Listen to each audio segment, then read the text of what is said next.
قالوا سكت وقد خُصِمت قلت لهم: إن الجواب لباب الشر مفتاح، والصمت عن جاهل أو أحمق شرف، وفيه أيضا لصون العرض إصلاح. أما ترى الأسد تخشى وهي صامتة، والكلب يخسى لعمري وهو نباح.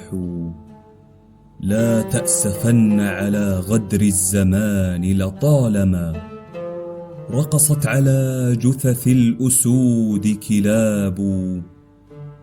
لا تحسبن برقصها تعلو على أسيادها، تبقى الأسود أسودا والكلاب كلاب. وأنا المهيب ولو أكون مقيدا، فالليث من خلف الشباك يهاب. تموت الأسد في الغابات جوعا، ولحم الضأن تأكله الكلاب.